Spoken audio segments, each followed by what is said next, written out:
हमें याद है ब्रह्मा बाबा के साथ जब हम आबू में आए ना पहले पहले, तो आबू में इतनी रश नहीं होती थी। ये सीजन वगैरह जो आते हैं गेस्ट बन करके अभी सीजन में, वो नहीं थे, टूरिस्ट थे ही नहीं। और ये नकी लेक भी इतनी बनी हुई नहीं थी, एक किनारा सिर्फ बना हुआ था। तो हम जब आए थे तो उन दिनों में ब्रह्मा बाबा के साथ हम बहुत पैदल चक्कर लगाया। ये जो पहाड़ियाँ है ना ऊंची ऊंची, उसमें भी ब्रह्मा बाबा के साथ हम गए हैं। बाबा को बहुत वो रुचि होती थी बच्चों को घुमाने की, जहां तहां बाबा साथ ले चलता था। इतने तक जो हम ऊपर से नीचे पैदल गए हैं बाबा के साथ। और आप सोचो बाबा के साथ जब गए होंगे तो बाबा ने रास्ते में कितना बहलाया होगा। हमारे साथ ग्रामोफोन भी था, रिकॉर्ड भी थे। वो बीच बीच में जब थोड़ा थक जाते थे ना पैदल, तो बाबा वहाँ खड़े होकर के पिकनिक भी कराते थे, डांस भी कराते थे। किनारे में जंगल जंगल तो है, अभी तो फिर भी अच्छा है।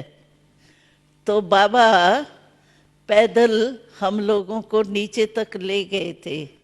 हम 2 रात रहे थे नीचे एक स्कूल में, फिर ऊपर पैदल आए थे। तो बाबा सब जगह जाते थे। तो दिलवाला मंदिर है ना, वहां भी बाबा के साथ हम गए हैं। अचलगढ़ है ना ऊपर, वहां तक भी बाबा के साथ पैदल गए हैं। और बाबा ऐसे चलता था, बाबा का लंबाई है ना चित्र में ही आपने देखा होगा। तो बाबा की टांगे तो ऊंची थी ना, तो बाबा चलने में बहुत फास्ट था। जानबूझ के बाबा क्या करता था, पहले कहता था बच्चे तुम आगे चलो, मैं बैकबोन हूं ना, मैं देख रहा हूं कौन कौन कैसे चल रहा है, तुम आगे चलो। तो हम आगे चलते थे, बाबा पीछे आता था। फिर बीच में क्या करता था, बाबा तो जल्दी कदम उठाता था ना, हम लोग फिर भी ऐसे ऐसे चलते थे, बाबा तो फास्ट। तो बाबा क्या करता था, बीच में ही आगे चले जाता था फर्स्ट नंबर में, वहां खड़े होके कहता था सब बच्चे ठीक है, अच्छे है, थके तो नहीं है, दृष्टि देते थे। तो बाबा दिलवाला मंदिर में भी हमारे साथ गए। तो जब दिलवाला मंदिर में ये मूर्ति देखी ना, दिलवाला की है ना मूर्ति, तो बाबा कहता था देखो ये कौन है, तुम यहाँ देख रहे हो साकार में, यहाँ चित्र देख रहे हो दिलवाला। तो आप भी ऐसे ही अपनी तकदीर की तस्वीर देखते रहना सामने।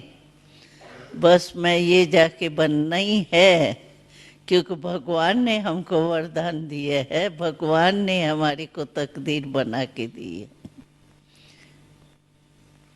तो बाबा को अपना कृष्ण का छोटा रूप बहुत याद रहता था। तो बाबा कहता था, समझो बाबा अमृत वेले उठा है, तो कोई कोई बहनें ऐसे स्पेशल बाबा से गुड मॉर्निंग करने जाती थी। तो गुड मॉर्निंग करने के बाद बाबा कहता था देखो मैं गद्दी पर बैठा हूँ ना, बाबा के पांडव भवन में कमरे में देखा होगा ना, गद्दी बिछी हुई है। तो बाबा कहता था देखो टांग, बाबा हमेशा बैठता था ना ऐसे टांग टांग पर, ऐसे तकिए पर वो रख करके, और टांग टांग पर चढ़ा करके ऐसे बैठता था। तो बाबा कहता था देखो मेरे को अपना ये जो छोटा रूप है ना श्री कृष्ण का, वो सामने दिखाई देता है। और मैं ऐसे ही समझता हूँ जैसे ये शरीर एक ड्रेस है ना, अभी मेरी ये ड्रेस बुजुर्ग की है, ब्रह्मा बाबा की, और मैं सामने जैसे ऐसे देखता हूँ जैसे खूंटी पर कोई ड्रेस लटक रही होती है ना, और बस ये पहनना है। ऐसे मैं भी देखता हूँ कि अभी मेरी बुजुर्ग ड्रेस है, बस कल जा कर के ये जो ड्रेस लटक रही है ना सामने, तुम देखती हो ये ड्रेस नहीं लटक रही है, बस ये जाके पहनेंगे। तो बाबा को बिल्कुल एकदम सामने इमर्ज था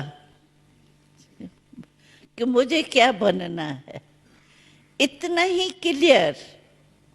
हम लोगों को भी ये हो, हम ब्राह्मण सो फरिश्ता, फरिश्ता सो देवता।